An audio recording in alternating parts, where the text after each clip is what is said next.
Hello everybody and welcome back to the Fortress of Solitude. Today we're going to be talking about Thunderbolts Doomstrike issue 3 by Jackson Lansing, Colin Kelly, Tommaso Bianacci and Yen Nitro. Picking up not long after issue 2, Bucky and his team descend into Doom's Wakanda, where it's revealed that Valentina has headed to secure more vibranium for Dr. Doom and his missions. Black Widow again narrates the book, and I like how again she just knows she can't really stand in Bucky's way for his mission, at least not for this mission, as he feels directly responsible for the events that led to Doom taking over the world, so nothing will stop him until he wins. Bucky, Songbird and Destroyer aren't doing this alone, as they meet with Anika and Ao, two members of the Midnight Angels, who tell the team that despite the Dora Milaje bowing to Doom, they will not. The plan is to disable the largest vibranium mine in Wakanda, so Doom cannot use its resources in his regime, so the team get to work, infiltrating the caverns under Wakanda, but they immediately realize something is wrong as there's no security or even workers. The place is entirely deserted. Suddenly the team are hit by a giant thunderbolt as Valentina and her own Thunderbolts, made up of Atlas, Moonstone, Fixer and Mark Doom, arrive. This is Doom's team, the Folga Victoris, which Bucky was meant to lead back in issue 1 before Doom turned on him.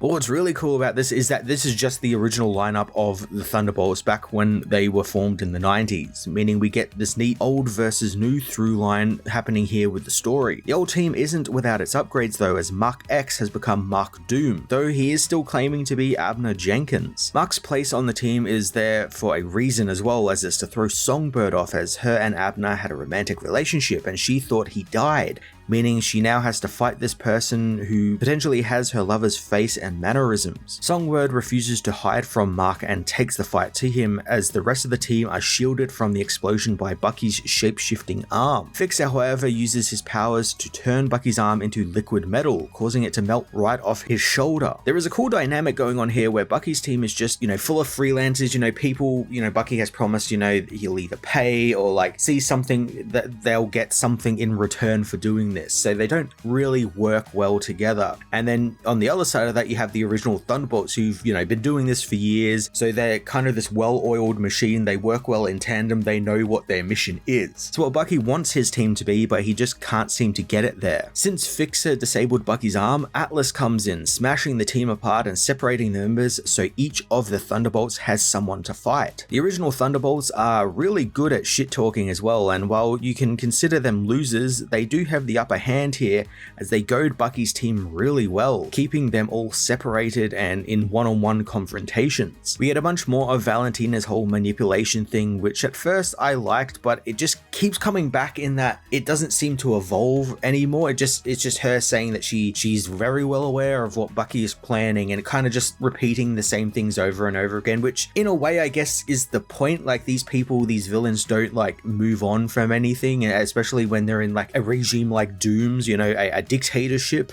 They just keep trying to hammer you down and wear you down, and I guess maybe that's the point of it, but it just kind of comes across as just not really doing anything with the character and just kind of treading water until they reach that end point in this series. Valentina does get a little bit cocky and Bucky manages to get one over and give her a taste of her own medicine though. During the battle as well, Songbird manages to grab onto Mark Doom, who continues to spout nonsense about being faithful to Doom. Songbird knows that doesn't actually sound like the Abner she knew, and she rips his helmet off to reveal it's just a Doombot that claims to be Abner. He says that he's doing all of this out of love for her as he attacks Songbird, blasting her down and defeating her. Songbird, however, comes back even more angry and pissed off as the massive release of her power ends up turning the tide, as while she defeats Mark, the Midnight Angels take down Atlas, carving out one of his eyes. The main fight with Valentina and Bucky though doesn't really go the way Bucky thinks it will be, and she continues to goad Bucky, calling him nothing more than a joke trying to be Steve Rogers. Bucky surprisingly doesn't actually bite on this very obvious bait, as he knows he's not better or equal than Steve. He and the others just fight for the truth. Bucky grabs Valentina's sword and knocks her in the face with the pommel. Again, Valentina wanted this to happen as she activates Mark Doom's annihilation package,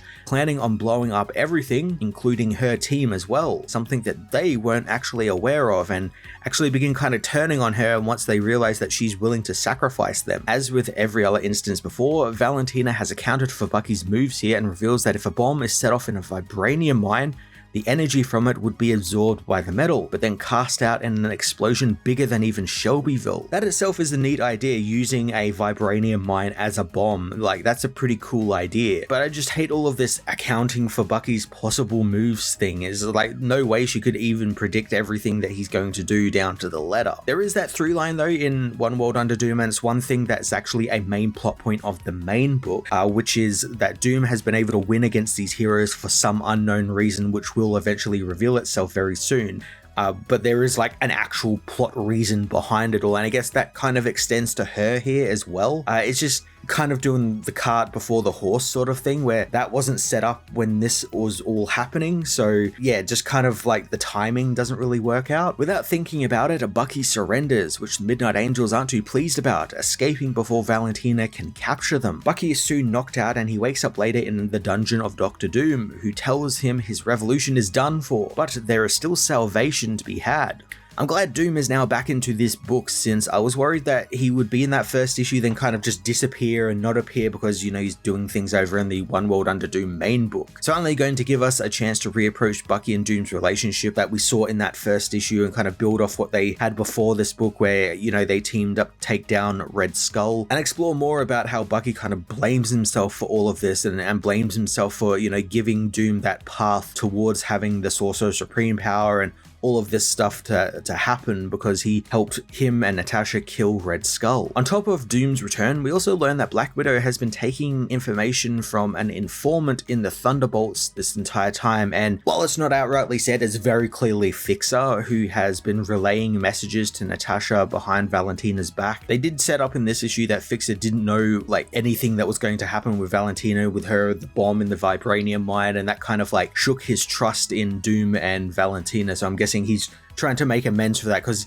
throughout this entire issue, the entire old Thunderbolts team think they are actually in the right. They think they are actually doing good and have been told that, or have been deceived into doing that. So I like that this is the moment of just realizing like, oh no, we were working for the bad guys. We've got to turn on these people now. I am praying this doesn't turn into another Val knew all along, or, you know, she set this up and it's like some long con or something, since the book seems to love doing those things, and hopefully the last two issues aren't more of that. Thunderbolts Doomstrike issue 3 further expanded the Bucky team dynamic as they fought the original Thunderbolts, adding quite a bit more to the action of the book compared to the previous issues. I really like the dynamic between both the new and old teams, and just how disorganized Bucky's new Thunderbolts are compared to the well-oiled machine of Citizen V's Thunderbolts. I do wish they did more of the Dark Mirror thing the original Thunderbolts are of the new team though, since instead of focusing on Valentina's constant one-upmanship of Bucky when it comes to plans, they should have just focused on the two teams and their warring ideologies, since Valentina's whole "I knew you would do this all along" thing is kind of wearing very thin on me. I'm going to give this issue a 7.5 out of 10.